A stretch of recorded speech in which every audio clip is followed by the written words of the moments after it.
Thank you, Trish, and welcome to everybody. So we'll begin from, maybe if Carly just moves the slide on to the next slide. Oh yes, sorry, thank you. So I think we'll start with the historical context, just to make it, just to get some kind of idea of the time frame we're speaking about here. So following Catholic emancipation in 1829, which was a very important, obviously, advancement for Catholics in Ireland, there was a huge surge in building of Catholic churches and cathedrals. So churches in the late 19th century, following emancipation, they were generally built in the neo-Gothic or classical styles at the time. And the stained glass was mainly provided by imports from England and mainland Europe. And two particulars, Myra of Munich and Hardimans of Birmingham, they were key suppliers for Irish churches and cathedrals, and they can be seen in many of the churches and cathedrals of the late 19th century. So then into the 20th century, we have a very, I suppose, important various circumstances, but the 20th century saw the development of two major stained glass companies in Ireland. The first one is Untitled, that was founded by Edward Martyn and Sarah Purser, and also Harry Clark Studios, founded by Joshua Clark and his son Harry, who we'll speak about a little later. So fusing traditional craftsmanship with the influence of the arts and crafts movement in England and Scotland, modernism, Art Nouveau, and the ideals of the Celtic revival. So each of these companies then produced really extraordinary windows for Irish churches over a period of half a century. So just a little word about the two protagonists here. We have Edward Martyn and Sarah Purser. Martyn had engaged the services of Alfred Child, who was a student of Christopher Wall, who was very closely associated with the arts and crafts movement in England. And, you know, he produced many windows for many of the cathedrals. I think Christopher Wall there. So basically, Martyn brought A.E. Child over to set up classes in stained glass production in the Dublin Metropolitan School of Art. So these classes were attended by some of the most important stained glass artists ever produced in Ireland, and the names are really there. The last century, they include Michael Healy, Catherine O'Brien, Wilhelmina Geddes, Beatrice Elvery, Harry Clark, and later, a little bit later, Evie came on board as well. So just a little word about Edward Martyn. He was really, his contribution to the assertion of Irish Catholic identity really can't be gauged. It was immeasurable. He was involved in the establishment also of the Abbey Theatre with W.B. Yeats and Lady Gregory. He actually funded a lot of this. He's also established the Palestrina Choir in Dublin, which is still in existence, in the Pro Cathedral in Dublin. I'm sure people have heard of them. In politics, he was deeply involved in politics. He was a member of the Gaelic League. He was also the first president of Sinn Féin. He eventually parted ways with them due to various political reasons, mainly because he wasn't really into any level of violence at all. He was governor of Galway College, which is now in UIG. And with his cousin George Moore, he travelled extensively to continental Europe, and he was exposed to all the art movements that were happening around this time in the early 20th century. In fact, George Moore was instrumental in really getting him, you know, to appreciate modern art. So you had all those kind of things coming together with Martyn. And then also, of course, you had the fact that, sorry, Carly, just might, his belief in that Irish Catholic identity could be developed through the revival of ecclesiastical architecture within a wider European culture was essential to his commitment to Catholicism. And according to FSL Lyons, who's written a little about him, and you know, there isn't an awful lot of information out about Martyn, but you know, he was involved anything really of any cultural movement in the early 20th century. He's there, you know, he's just there in the background.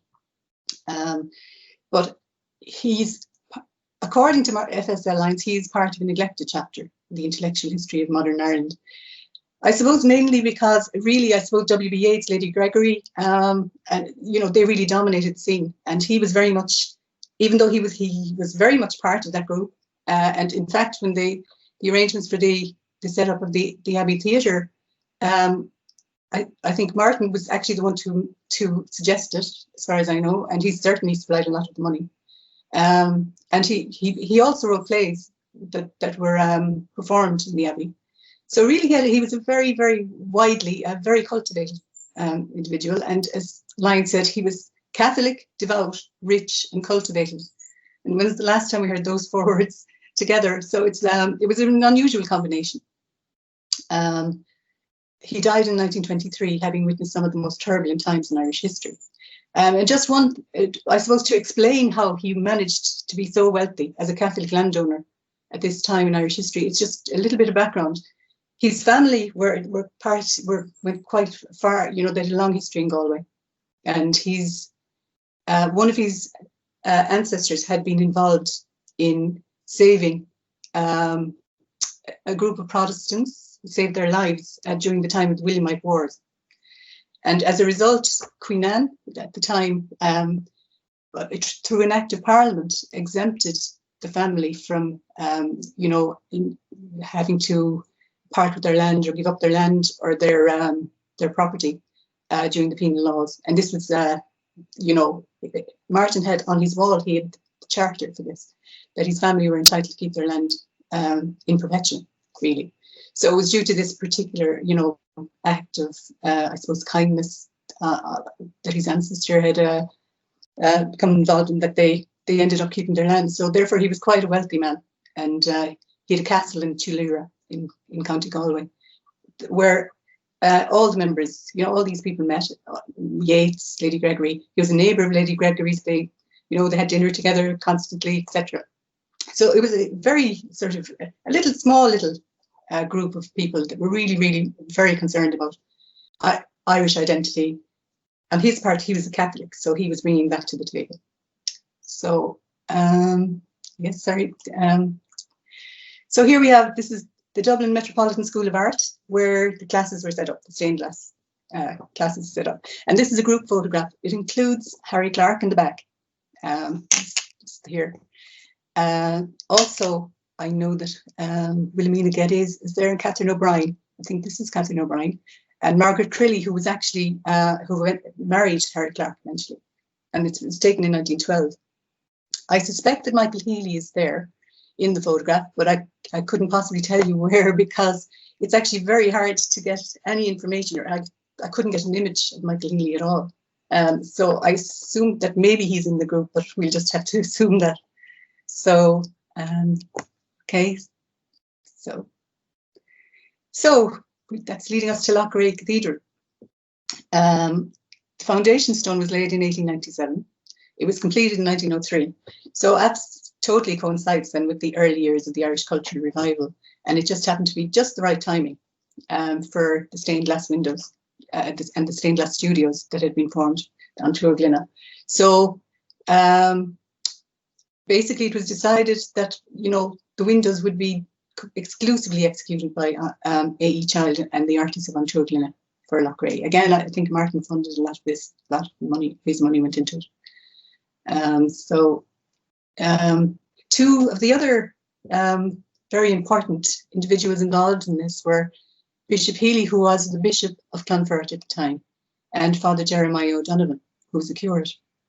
And just a little bit about them. Both of them were quite, I suppose, progressive in their views of how Irish art should be executed by Irish artists. And Bishop Healy was a renowned academic. He published works on Irish and church history, particular emphasis on early Christian Ireland. Father O'Donovan was a very cultured man, and he, was very friendly with Martyn and with Yeats, Lady Gregory. I mean, they all literally socialized together and discussed all this, in various milieus in Martyn's castle or in Lady Gregory's Cool Park. But Father O'Donovan understood Irish culture in relation to a new international type of art, such as art nouveau, symbolism, Gustave Moreau, all these people. So he was very well up on all this, this new form of art. Probably George Moore as well would have had an influence here, because again, he was part of their circle also. So Sorry, Carly. This Father O'Donovan was a very interesting character. He was, again, he was a member of the Gaelic League, the cooperative movement founded by Horace Plunkett. In 1895, Maynooth celebrated its centenary, and O'Donovan addressed them 3 meetings, which it was almost unprecedented.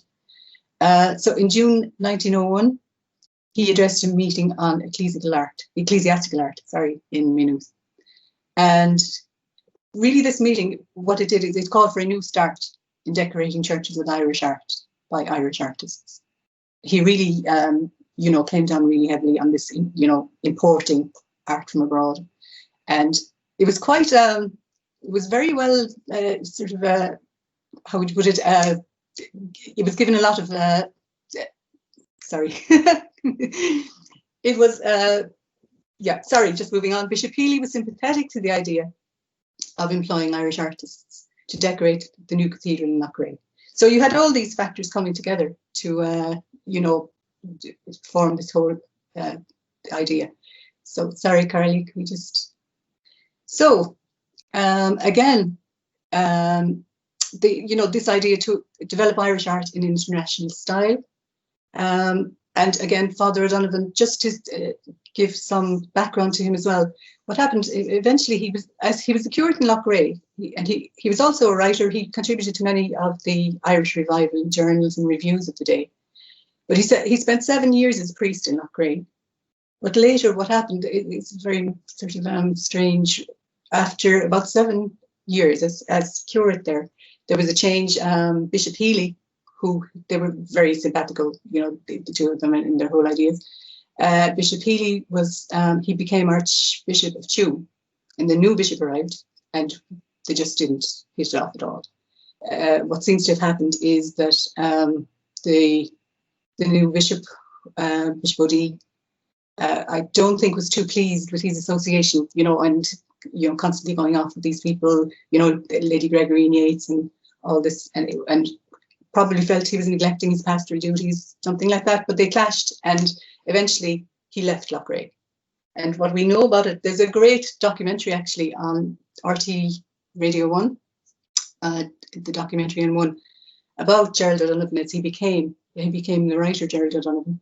And it suggests that when he left Loughrea, it was a very sad occasion, apparently. He was leaving at the train station, and most of the people from Loughrea came to wave him off and say goodbye. And he went to London, and he started there as a writer.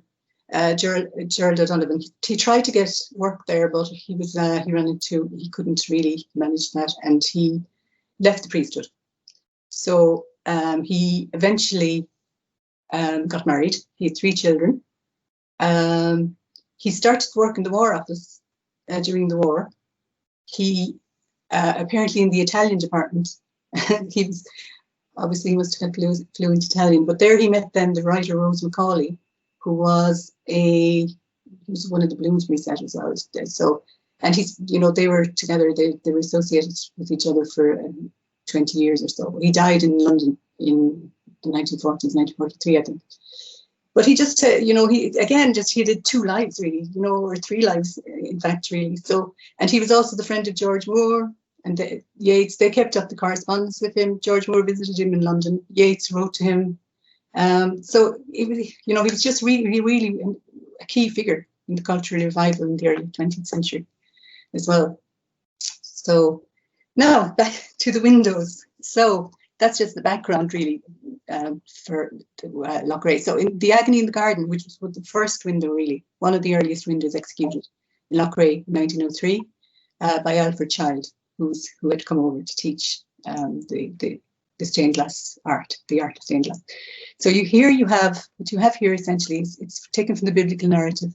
In all the canonical gospels, you have the story where Jesus goes to the Garden of Gethsemane before the Passion, and we see here you have 2 angels here.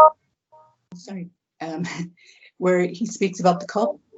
The biblical narrative speaks about the cup. That Jesus prays that the cup will be taken from him, and you can see there, hopefully, the angels are holding the cup.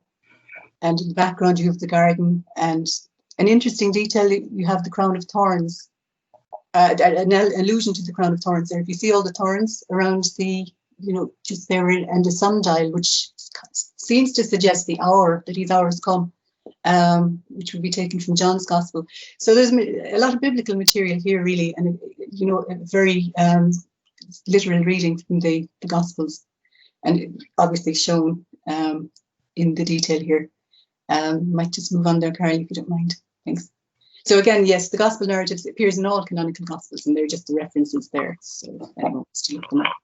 So very good.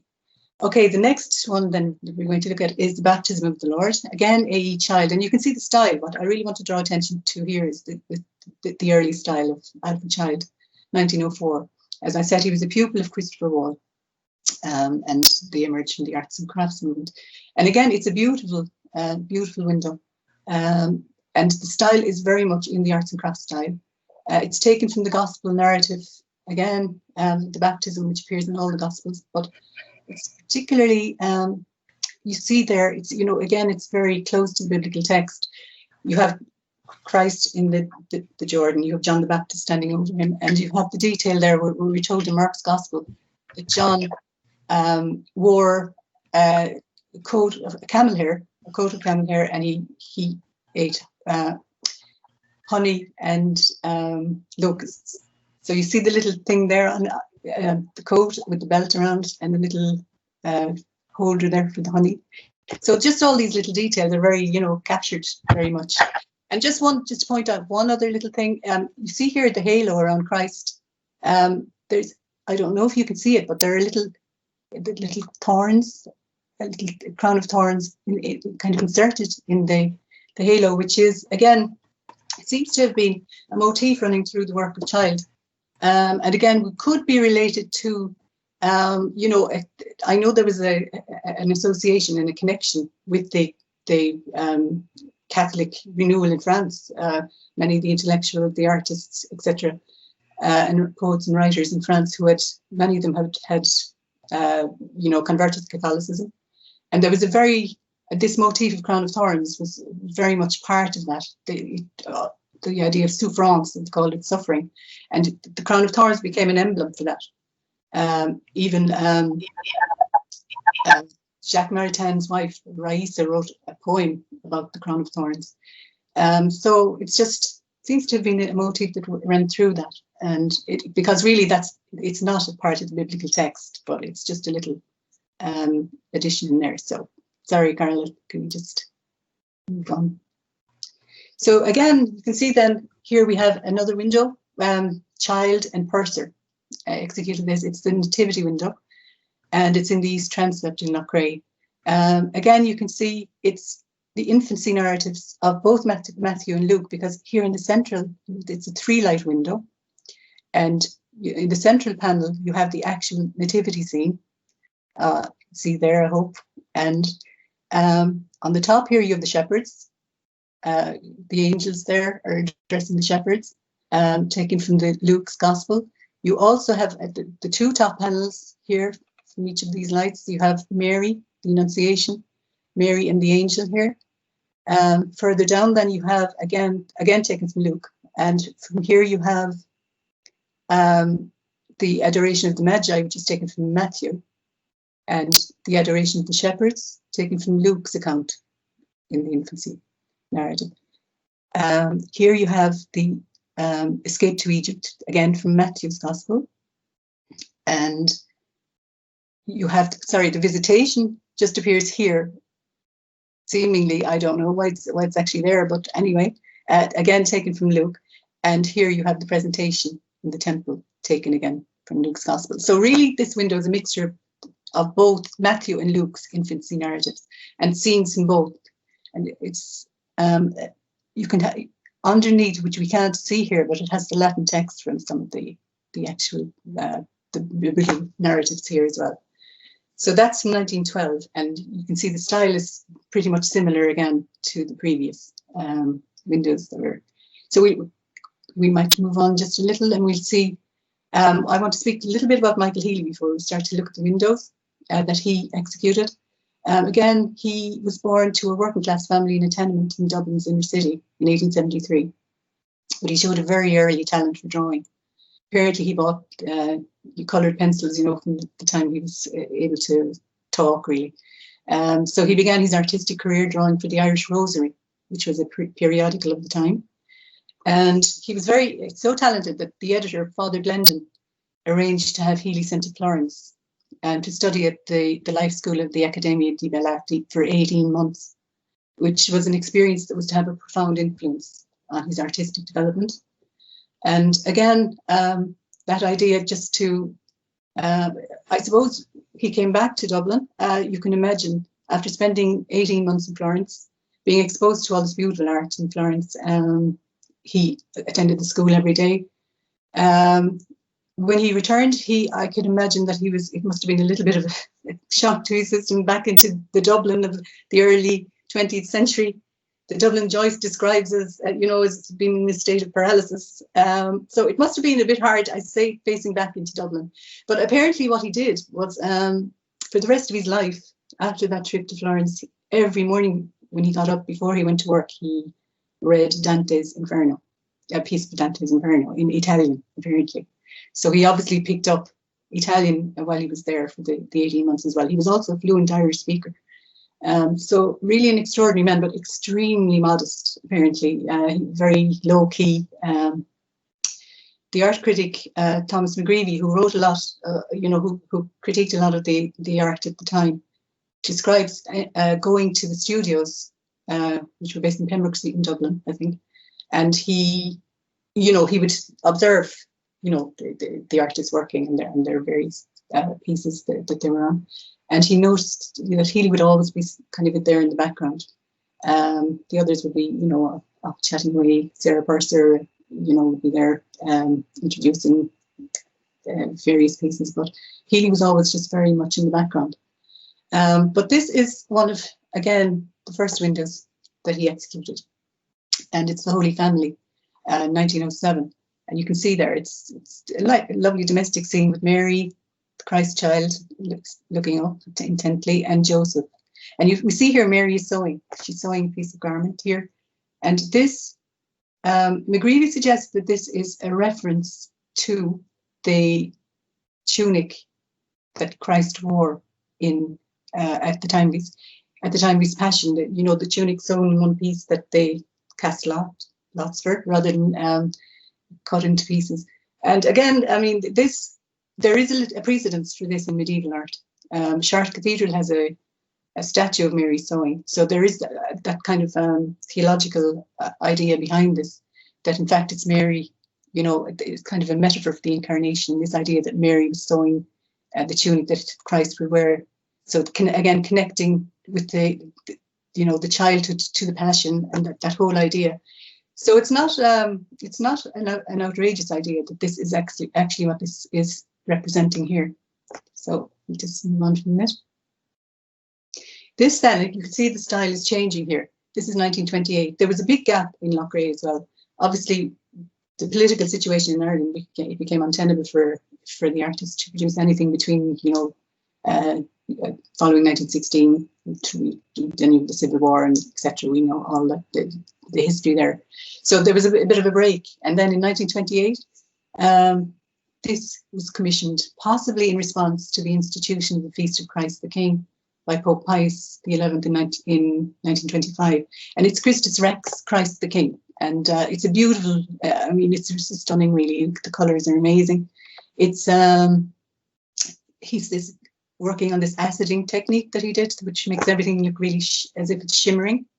And you can see the detail there, Christ wearing this ermine cloak and very regal crown, etc., holding a scepter. So we'll just look, if you don't mind, Carly, we'll just look into the detail here of, this is the lower panel. And again, you can see here the inscription here, Tu Rex Gloria Christi, which is, you are the King of Glory, O Christ, coming as well, referencing Psalm 24, who is the King of Glory. You've got the Alpha and Omega signs here, again, coming from Revelation. This Irish script, obviously referring to the bishop and the priest in 1928, probably commissioned this. And just a general, I suppose, you can see, I suppose, the change of style here, and it's very obvious, I think. So we might just move on to the next one. Again, this 1932 window by Michael Healy again, and this is Regina Caeli with the Queen of Heaven. Probably reflects the Roman Catholic interpretation of Revelation 12:1, where it speaks of the woman clothed with the sun and the moon under her feet, and on her head a crown of 12 stars. So possibly you can see those stars just about up here. And again, this Regina Caeli here, and the colours are beautiful. It's based apparently on, there's a museum in Loughrea, and the grounds of Loughrea Cathedral as well, and it holds the oldest wooden statue of Our Lady in Ireland. It's called the Kilcorban Madonna, and certainly the face and the whole stature of Mary here does bear a strong resemblance. So it's very possible that it was modelled on that 13th century statue. So again, 1932, and so this, sorry, Carly, sorry about that. Yes, so here we have again the Ascension window. Now this is part of two windows that are in the west transept in Loughrea, and it's an extraordinary piece, as you can see, of stained glass. It's I think it was executed in 1937 or around that, but it's the Ascension, and it's based again on the biblical description in Acts of the Apostles, first chapter of Acts, where they describe the Ascension, where it says, "You will receive power when the Holy Spirit has come upon you, and you will be my witnesses in Jerusalem and all Judea and Samaria and to the ends of the earth." And we're told, and when he had said this, as they were looking on, he was lifted up, and a cloud took him out of their sight. So this is obviously a portrayal. So here you have obviously the 12 apostles with Mary in the centre. This would be the cloud, I imagine, and the Ascension, Christ ascending here with the angels on the right and the left-hand side. So again, that's again a very literal biblical interpretation of that scene from Acts, but beautifully executed. And again, we see this acetting technique, which gives it a very almost transcendent appearance. So yes, sorry, Carly, just move on to the next. Okay, now this is the Last Judgment, and really it's his masterpiece. It's Michael Healy's masterpiece, again in the West Transept, and it really is breathtaking when you see it, when you actually come upon it. It was executed between 1936 and 40, so it took him quite a while to do it. It was his last window, the last window he completed. And really what you have, the central piece, you've got Christ sitting in glory in judgment as well, just at the top here. On the Christ's right-hand side, you have Mary, the viewer's left, and the apostles there, who are the apostles behind him, and the rest of the apostles here on the left.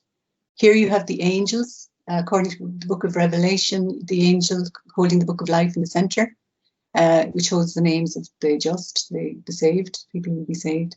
You also have this angel here with the trumpet, again, according to the book of Revelation. And here you have this group of angels guarding over these individuals who are obviously the people that are going to be judged. And of course, this window, it's breathtaking, but it's a little bit unsettling. I've been to see this window several times with various different peoples, and they all get a little bit unsettled by it, because the theme of the Last Judgment is something that hasn't really been, it's not an idea that we're very comfortable with, I think, in contemporary world. And this whole idea that, we'll all be judged at the end, it's more difficult for us. Medieval people had a bit of an obsession with that, but we see here, we can tell that these are the people that are going to be saved, because we can tell they've got little halos over their heads. I don't know if you can see this too well, but anyway, I'll just point it out. And here on the other side, we have the people who are obviously not going to be saved. Let's just put it that way. And they're all just there lying, waiting for the judgment. So we might just move on from that, and just to give this little detail on the top panel, just behind Mary, where we saw there that Mary was on the right-hand side, we see, and this is an interesting allusion, of course, on Healy's part, and probably whoever commissioned the window, to the idea of the primacy of Peter, which would be obviously the Catholic idea coming out here very much. It's very subtle and obviously wouldn't be seen really by the naked eye. So really, I suppose, and the thing about stained glass as well is that all these little details were put in, you know, and very often, you know, they wouldn't even be seen by the viewer. But obviously zoom lenses, which are much, you know, more available now, we can actually pick up on these tiny details. And here we know, obviously, this is Peter because he's holding a key. And this, of course, comes from the text from Matthew's Gospel, where Christ asks the apostles, he poses the question, who do men say that I am? And they each respond, you know, some say you're Elijah, some say you were, you know, the prophet or John the Baptist. But he asks Peter directly, but who do you say I am? And Peter says, you are the Christ, the Son of the living God. And Jesus' response to this, of course, is it was not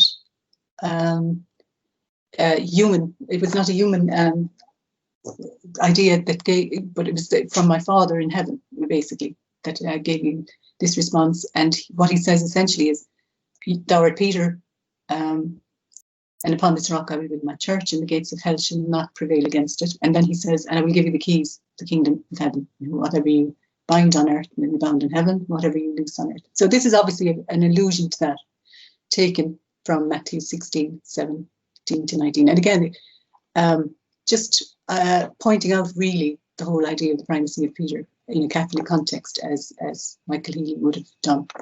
So we might just move on from that, Carly, please. So the whole idea of the Last Judgment as a theme in Catholic iconography, it was very much a common theme in the Irish high crosses, you know, the early Irish high crosses, and the account appears in all the canonical Gospels. It features significantly in medieval church art. So there's a church in England, St. Mary's of Fairford, contains one of the few, as we know during the Reformation, most of the stained glass in England was destroyed, but St. Mary's contains one of the few remaining medieval stained glass windows, and it is of the Last Judgment. And it's quite terrifying. You know, Healy's looks fairly mild in comparison. There's a lot of demons dragging people to hell and all that. It's quite scary, to be honest. But the High Renaissance, you had Michelangelo's Last Judgment fresco, which was painted for the Sistine Chapel between 1508 and 1512. And after that, really, that whole idea of judgment really fell out of favour, mainly because it was not compatible with Reformed theology. So after the Reformation, it became less and less popular as a theme. I know that there's one in Bologna, in the cathedral in Bologna, sort of a few years ago, again, a terrifying one, which is relatively recent. But really, the point is, I think, is that it was an unusual theme, really, for the early 20th century Ireland. There is, of course, one in Last Judgment by Harry Clarke as well in Newport, as Trish pointed out earlier, which is also, it's really breathtaking work as well. But there's an interesting little detail in Harry Clarke's one, when we see that the groups of the saved and the damned in Harry Clarke's one, Harry Clarke puts a little insert of himself with the damned. You know, you see a tiny little thing of his face, which is an indicator first of Harry Clarke's very dark sense of humour, and as well, I suppose, as we speak about later, Harry, you know, the line between the macabre and the sacred was very thin in Clarke's work, but we'll deal with that later. Just to move on, Carly, if you don't mind. So finally, we just have the final window in Loughrea that we'll be dealing with. It's the Evie Hone window of St. Bridget, and it introduces Evie Hone's work into the Loughrea. Hone was a later arrival to Ontour Glen, as we said earlier. She was considered to be an early pioneer of Cubism, so she brought that with her. She brought, you know, and so you can see there that it's, you know, it's a very different style again. As a young stained glass artist, she was mentored by Healy, so they struck up a very strong friendship. It appears that Sarah Purser wasn't very keen on Evie Hone's style of art. She was not a fan of Cubism. She wasn't really interested in giving Evie Hone commissions as such. But it seems that Healy befriended her, and you know, they really hit it off because both of them were deeply religious.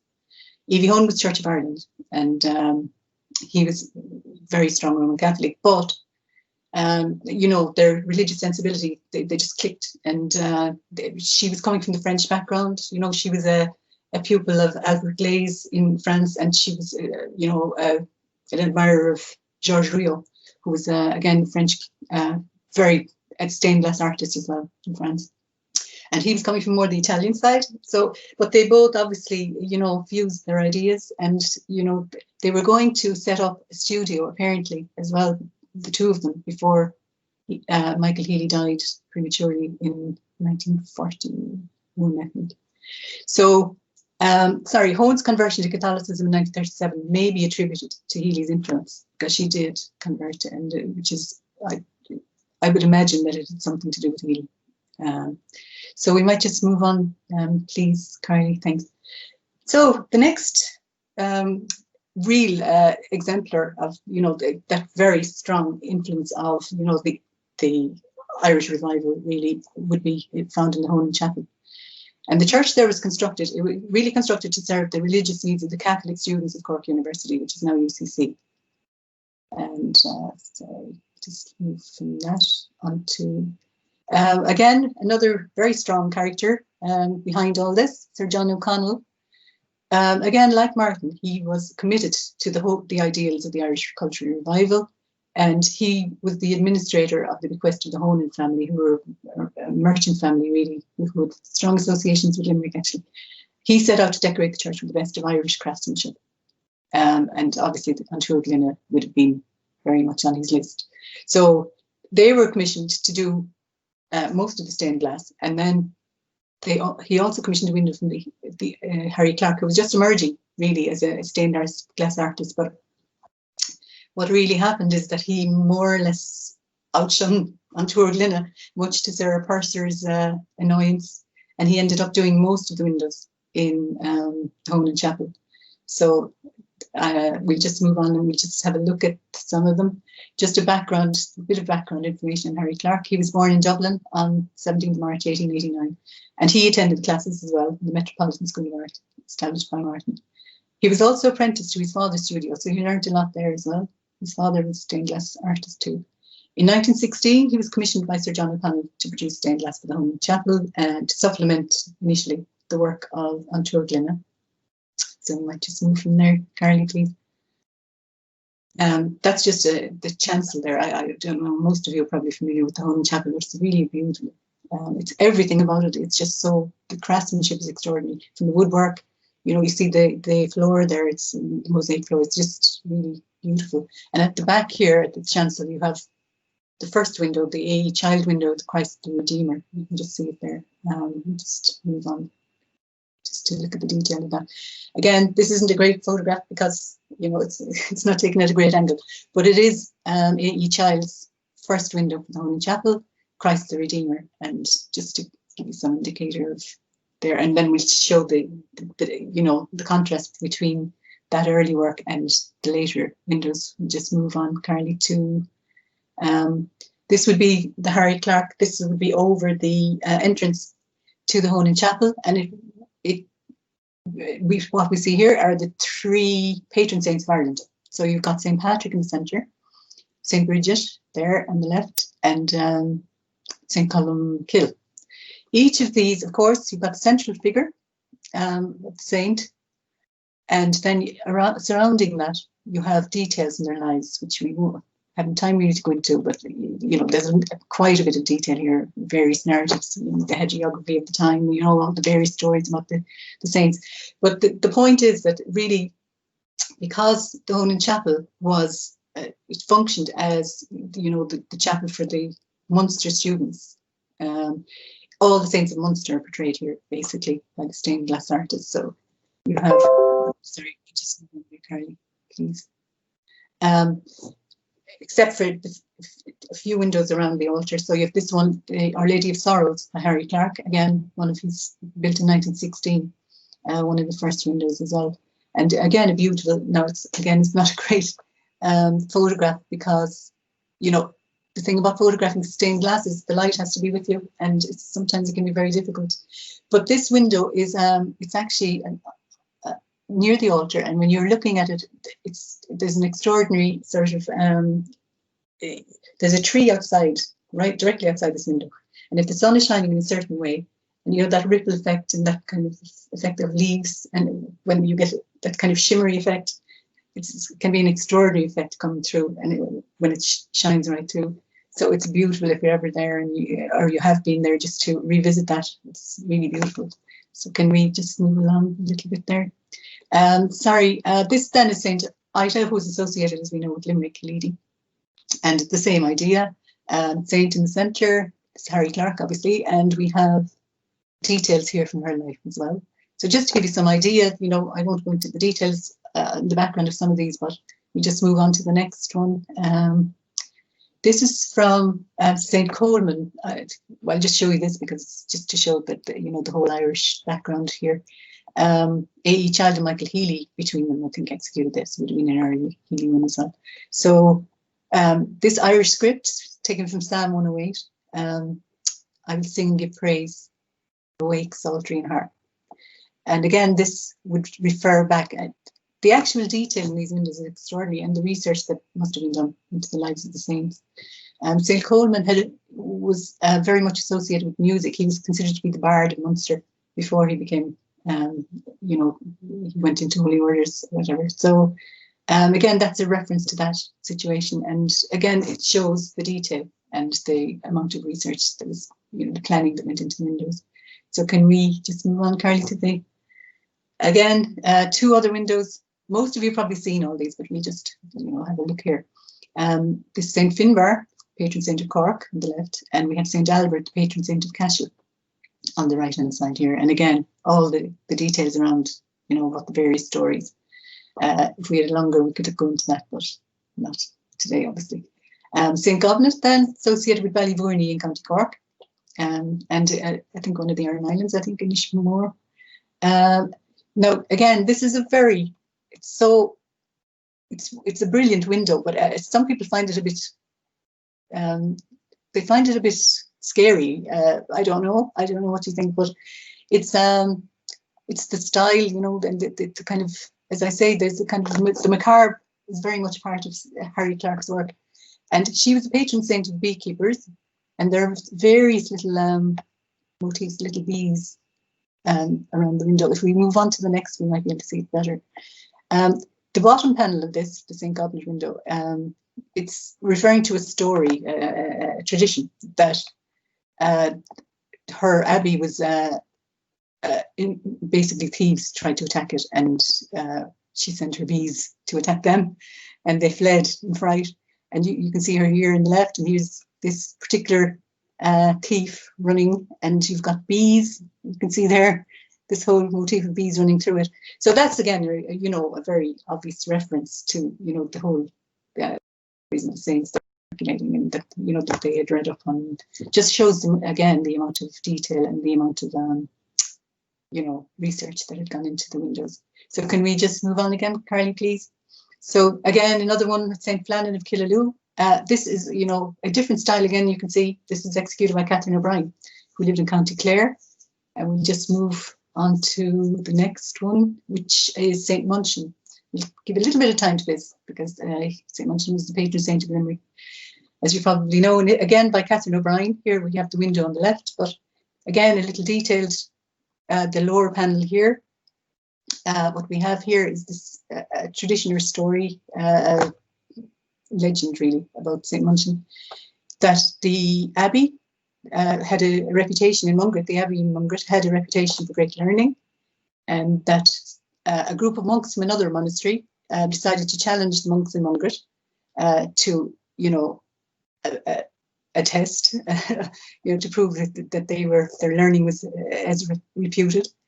And the story goes that the Mungret monks sent their youngest monks out dressed as women to wash clothes in the river. When the monks from the challenging monastery approached and inquired, you know, for directions, these monks dressed as women responded in Hebrew and Greek. So basically, the visitors decided anyway that their challenge was a little bit too dangerous, and they just took off, and basically the reputation of the Mungret monks was left completely intact for great learning. So there is this proverb in Mungret, as wise as the women of Mungret. So that this still to this day can be heard, I believe. So we may move on there, Carly, if you don't mind. Thanks. So this window here, the St. John window, again by Catherine O'Brien. This is the final window that we're going to look at in the Roman Chapel, and again, it's an extraordinary window, really. On Tour Glynna continued to operate until 1963, and Catherine O'Brien actually, she took over from Sarah Purser following her death. She was born in Spansel Hill in Ennis, and her work is displayed worldwide, from Phoenix, Arizona to Singapore. And her St. John window for the Holy Chapel, it represents the best of her work. It details scenes in the life of St. John from all 4 Gospels in the Book of Revelation. And you see here, there, just to give you a little, you have the central piece here, the central panel, you've got the crucifixion with Mary and St. John beside the cross. All these little panels, there's little roundels, as they're referred to, are little stories, again, from the Gospel narratives, featuring St. John. And at the top, you have the scene from the Book of Revelation, Christ at the end of time. But what we'll do is I want to just show you a little detail from, if you move on there, Carly, please, to this panel, the central panel of the crucifixion. I hope you can see this. It's a little detail that's very unusual in the context of a Catholic church for Catholic students, really. Just to give you the details, if you notice there the serpent coiled around the foot of the cross here, this would be a reference, an unusual reference in this context, to Genesis 3:15, where it's the dialogue between, in Genesis following fall, where the dialogue between God and the serpent, and where God says, "And I will put enmity between thee," the serpent, "and the woman, and between thy seed and her seed. It shall bruise thy head, and thou shalt bruise his heel." Now that's the translation from the King James Bible. But if we look down to the next slide, Carly, please. The whole quotation from Genesis 3:15, the pronoun is the issue here. There's a difference in pronoun in the Latin Vulgate. So the Douay Rheims Bible, which was the official Catholic Bible before Vatican II, the reading of that provides us, "She shall crush thy head, and thou shalt lie in wait for her heel." So that's why in Catholic iconography, we always usually have the Virgin Mary depicted standing on the head of a serpent. We've probably seen that many times in statues or paintings. But the Protestant interpretation sees the verse as a prophecy of the crucifixion and resurrection and victory over Satan. So recent studies in the use of epicene, which are gender neutral, very contemporary pronouns in ancient Hebrew texts, suggest that both translations are valid. So there was use of these epicene gender neutral pronouns. So either the translations could be correct, in fact. But also at the same time, this detail does suggest a non-Catholic reading of Genesis 3:15, which is very interesting that it actually got in there in the context of a Catholic church. And, you know, it's interesting to know if it was ever actually noticed or, you know, what was thought about it at the time. But it just shows that, you know, there were boundaries being crossed in certain ways, even though, you know, we have the whole idea of the Catholicism, you know, the identity, and just trying to really emphasize that. At the same time, you have, because most of the artists of Untitled Chapter were actually Church of Ireland. The two main, we say the men, Harry Clark and Michael Healy were both Catholics, but the rest were Church of Ireland. So you had that kind of blending as well going on, really. So can we just move? Sorry, for time, we okay? Just finally, the Revelation panel at the top here of the St. John window. So again, that's the top. You've got the Alpha and Omega signs again. Hopefully you can see them there, just here, very tiny. You've got the 7 candlesticks, Revelation, and the center here, and St. John here on the side on his knees. And these again are 2 scenes from the Gospels where at the resurrection, Peter and John running to the tomb. And here you have the final scene by the Sea of Tiberias where John, you know, Peter asks the question about John. Again, we won't go into too much detail about that. We'll just, sorry, the next slide, please. Okay, so finally, so the Holy Chapel, as we saw, was built and designed and decorated in 1916, which of course was a very important year in Irish history. And last, the year of the centenary of 2016, there's so many centenaries, very quietly the Honan Chapel celebrated its centenary. And there was a symposium there actually in Cork University and UCC, and it was just a wonderful experience. I was lucky enough to be there, and you know, it brought together all the people who've been working over the years, people like Nicola Gordon-Bow, who wrote the definitive biography of Harry Clarke, who has since passed away in 2018. Were there, and just wonderful speakers speaking about the legacy really that the Honan Chapel is for Ireland, and you know, the work and the pure love that went into the building and the decoration of it. So again, as I say, I remember that day very well, obviously pre-lockdowns and everything else, and you know, there was a big gathering there, and after after the talks, and you know, everybody crossed the quadrangle over to the church, and we just went in, and you know, we had a deeper appreciation really of what had gone on there, and you know, it was just a wonderful experience. So can we just finally just to, I suppose, sum up a little. So basically, it's very clear that Catholic emancipation in 1829 unleashed a wave of creative energy in Irish Catholicism. And this led to the creation of a singular Irish Catholic aesthetic, not seen in these islands since the so-called Dark Ages and the early medieval period.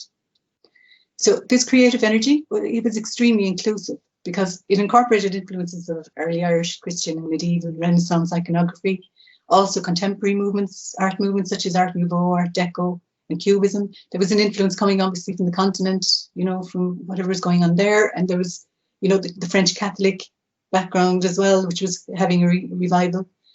It crossed religious boundaries in its inclusion of both Roman Catholic and Protestant artists who combined their talents to produce works of really exquisite beauty displayed in the two buildings we've covered and we've examined. So the legacy remains, and it offers a challenge to us, you know, is such creativity still possible in our world, you know, and, you know, just to think that how quickly really that this all came together and how, you know, they managed to produce such wonderful art and for a legacy for all of us for the future and beyond. So thank you very much. That's it really. And thank you for listening. Thank you. Thank you so much, Myra.